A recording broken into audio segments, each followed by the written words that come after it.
Sometimes we have those moments when the soul just feels so tired. Galatians 6 and 9 tells us not to grow weary in well doing, but we all know it's hard not to get weary when the doing feels like it's not producing any well. And the dangers is when that weariness turns into resentment. Mm-hmm. Now we start looking at our spouse as the enemy. Yeah. And we forget that Ephesians 6:12 says, our struggle is not against flesh and blood. No, it's not. But here's the thing, your spouse is flesh and blood. The pattern is the power that you're actually fighting against.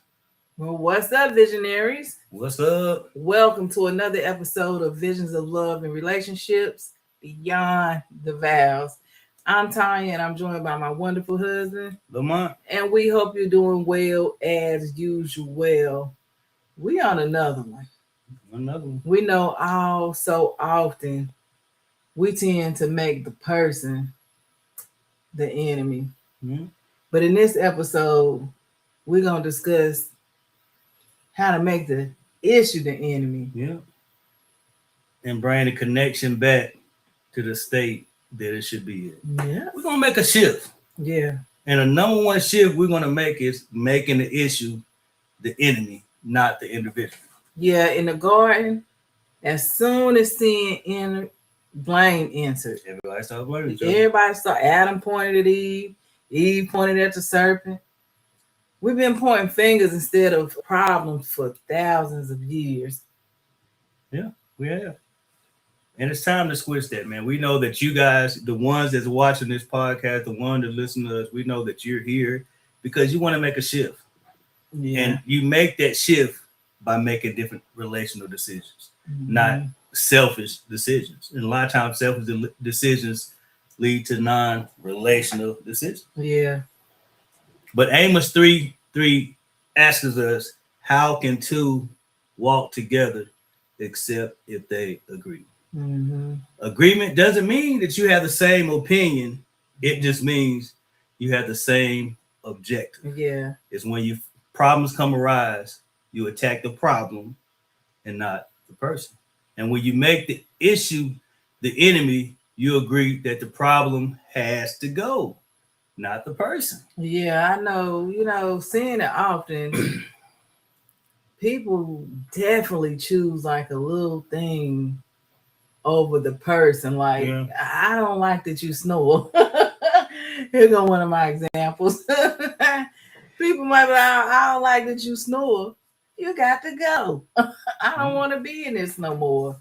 Instead of, trying to fix the issue. Maybe when you're married, you fix the issue. You go get snoring things. Yeah. But when you don't want to make the relationship work, then you make the problem, the person and the problem, one entity. Mm-hmm. Instead of taking the problem. Yeah. There's a way to master the entry of tackling the issue. Yeah. Okay. And it's important that we discuss that. That's going to be point 2. So point number 1 is make the issue the enemy. Yeah. Point 2 is mastering the entry. Yeah. There's 2 ways you can enter a conversation. You can enter one clear or you can enter it cruel. Yeah. Most people don't start conversations. They kind of ambush. Yeah. They go right in it. But in Proverbs says a word fitly spoken is like apples of gold and pitchers of silver. That's deep. Yeah. And fitly spoken, what that means is it applies to timing. Yes. Meaning timing, when you say something, has a lot to do with the words and how people receive things. Yes. If I'm tired, if I'm hungry, if I'm stressed, then when somebody come at you in that state, the words don't hit right. Right. It ain't fit. It ain't fit. And asking for entry is biblical stewardship. Mm-hmm. Your spouse has emotional capacity. Yeah. And sometimes it's just not right now. Yeah. You got to know when your spouse have their at the tank, when they can't receive things. Are they hungry? Are they already dealing with other stress? And when you bring things up in this type of situations or in this state, then it end up being they're gonna come at you and they're gonna start attacking you versus attacking the problem. Yeah. Fitly. Again, that's in Proverbs 25:11 to be exact. Okay. So Proverbs 15 tells us a soft answer turneth away wrath. Yeah. But grievous words stir up anger.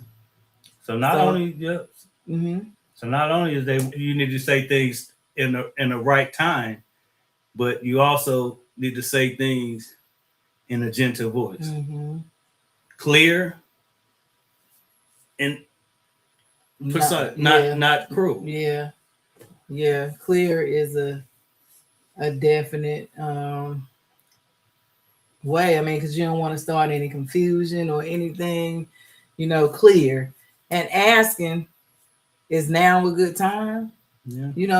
That's the ultimate. That's the ultimate. It's now a good time. So it's soft. Yeah. It's a soft entry, and it prevents a defensive wall from going up before you even get to the point. Because sometimes, you don't even get to the issue.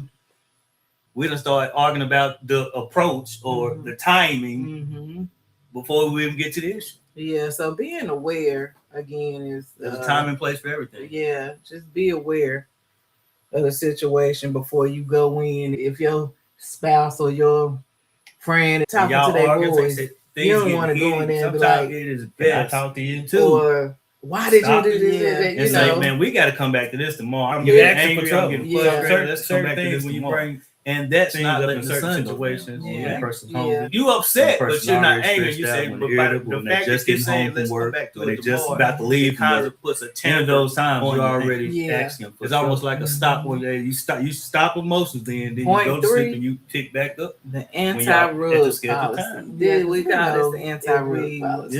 And what that means, you probably sleepy, tired. You know, Ephesians 4:26 teaches us that we should not let the sun go down. Yeah, let's be real. Sometimes the sun goes down, you still frustrated. Yeah. We want the spirit of that verse isn't stay up until 4 a.m. Marriage is a mirror. Relationships, don't let the issues to the mirror. That's what James talk about, the man who looks in the mirror. And here's one way that you cannot let it soul and walks away. If we can't solve it tonight, he looks like, then we need to schedule solutions. And when your spouse brings you and when you're doing this, you're not. It's almost like they're holding up that mirror, the issue.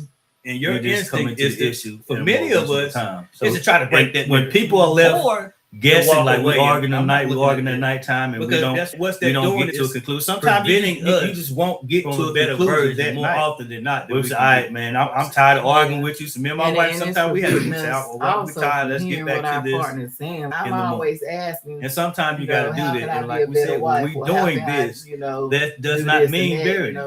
Because buried alive eventually grows into or he might not even tell me that day that I asked him, but 12, 15 teaches us another time.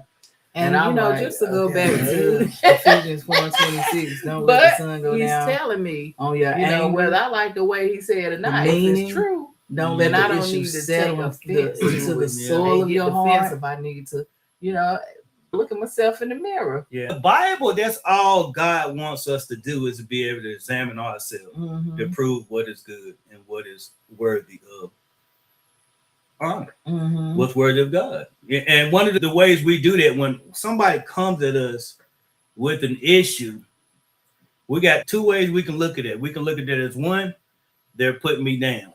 I don't need to work on this. I mean, this doesn't check. I mean, I don't need to work on this. They put me down. Maybe they are insulting you. But what they're saying is a chance for you to level up, to become a more relational person, to become a better person. Then that's not a issue. That's just something that lets you be able to rise to your better self. Yeah, a lot of times we don't know. It takes somebody else to tell us what we're doing. If somebody say you got an attitude problem, if you fix the attitude problem, will you become a worse person or a better person? That's what you got to look at. Whatever somebody brings to you, if what they saying isn't true, if I fix it, will I become a better person? If the answer is yes, then what they probably saying is good food. Yeah. And by you addressing it, you become a better, more relational person. And that's the key, man. It's impossible to be to gain spiritual maturity while remaining emotionally immature. Because that's all God asking us to self is to prune ourselves. He's helping us prune ourselves to cut off the bad. Yeah. And one of the bad things we got is being non-relational, more selfish than relational. Yeah. And God brings people to us as iron sharpens iron. Proverbs 27:17. Yep. So one person sharpens another. And the first person that's going to probably sharpen us is going to be our spouse. Yeah, and that's another thing. Or when you get any kind of relationship, your relationship is going to be a sharpener or a duller. So that's another thing to look at. Who's actually confronting me with this issue? Yeah. Is this somebody who love me, who care about me? You know? Yeah. Who's actually doing it? Yeah. As iron sharpens iron, one person sharpens another. And the first companion that God gave man was a woman. So more often than not, we either gonna get sharp. If you're meant to be single, then you're gonna be sharpened by God, or you're gonna be sharpened by your community. But if you're meant to be in a relationship, and you know if your urge is to be relational with the opposite sex, you know that's you. And if your urge is to be in relationship with the opposite sex, then your sharpening is going to come from the opposite sex. Mm-hmm. That's the only way you're gonna get from the better version of yourself, whether it's learning a lesson from things or learning a lesson in things. Mm-hmm. It's important to note that sharpening requires friction. Yeah. There's gonna be friction. Yes. If you're feeling the heat, it's not always an attack. Yeah. It might be God using your spouse to shave off your rough edges. Yeah. Instead of reacting, you always ask yourself sometimes. Ask a question, man. Yeah. Am I really like this? Or Yeah. Before you get defensive, ask a question. That's the best way to kill defensiveness is with a question. And that question can very well be to yourself. That question probably should be to yourself. Yeah. And then you can ask the person to ask a question instead of getting defensive. Somebody say, "Hey, baby, did you take out the trash?" All right, what you mean did I take out the trash? I mean, that's kind of a question, but it's kind of a defensive question. You're like, nah, I mean, you get what I'm saying? You see the trash ain't taken out? Yeah. Why did you take question? Yeah, in that case, yeah. Oh boy. But yeah, I see what you're saying though. Yeah. Like and then too with timing for that, it's gonna be timing too. It's gotta be fit. Yeah. I just got home from work. I ain't took out no trash. Yeah, but more often than that, it's more or less the person coming in for work, you sitting on the couch. Yeah. And the trash ain't taken out. But even so, man, certain things, many arguments or many situations or issues are just petty issues, man. Mm-hmm. And if you make every issue about the person, then you're gonna never get anywhere. You're gonna disroad the connection in the relationship. Yeah. And discernment over deliverance means everything. Yeah. The source, your source, whoever you reach for, determines your strategy for deliverance. Mm-hmm. Sometimes we're asking God for deliverance from a conflict He wants us to develop in. Mm-hmm. Most of the time, conflict is God is pruning us so we can be better people. Yeah. Better relational people. Yeah. If you never had conflict, you never had a chance. Yeah. You can't be better you can't be your best self by yourself. There's going to be a ceiling that you hit, and you got to be around people who's like, you know what? Nah, that ain't good. Nah. I know it's hard for many people, especially if you grew up with your mom and daddy, or your mom or your daddy. Many people grew up in families when they had to lie. I know it's so hard, and you hate criticism. I know it's hard, but criticism is the gate. Discomfort and criticism is the gateway to becoming your better, more spiritual, relational self. And that's what God wants us to be, man. Yep. And that's point 5. Discernment over deliverance. We pray, God change my husband. But God's saying, I want to change the cycle. Yeah. You got to discern if the argument is about the dishes or about a spirit of rejection or a lack of peace in the home. Yeah. Yeah, you do. And James 1:5 teaches us, it says, if anyone lacks wisdom, let him ask. Stop asking for exits. When we in a mix of something, we really want to ask, what is God trying to show me in this situation? What is God trying to reveal to me that I need to break, that I need to put aside this pride? What part of a prideful self is still showing up in me? Yeah, and here's the thing. Faith without works is dead.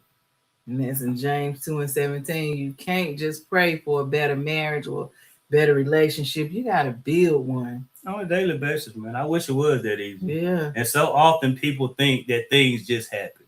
You think that you just get inside a relationship without any skills, without any relational training, and you expect it to work. It just doesn't work like that. Noah did not pray for safety in the flood. God gave him a blueprint to build an ark. And that's what we do. That's what we did with Kelsonet is a tool used to build that safety. It helps you stay sober and vigilant. Yeah. And 1 Peter 5:8 teaches us regarding the health of your connections, so the enemy, the pattern, does not get a foothold. Yeah. So stop saying, I'm tired of this. I'm tired of us. Start identifying. Say, God, help me identify this. Help me to see things that I can't see. Yeah.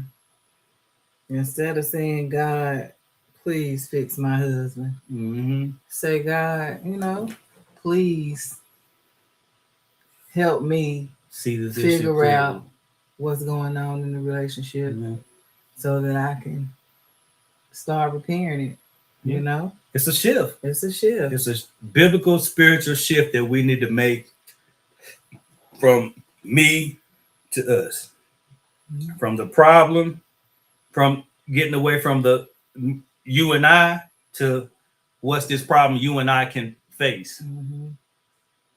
Because when you attack the issue, you're on the same team. When you attack the person, you're on different teams.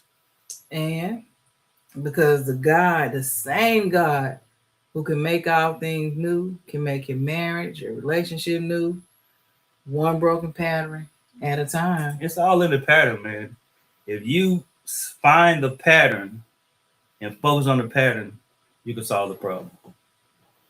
Let us know in the comment section if we could have went deep on something. Let us know in the comment section if there's something that we missed. Let us know your thoughts in the comment section. What do you think? Do you make your partner the enemy when conflict comes up, or do you make the issue the enemy? If you make your partner the issue, let's learn how to make the issue the enemy. Yeah. Until next time. They had vision. Together, they built the life that they love. Go build. You don't have to figure this out alone. Download Kelson and start growing in love the right way.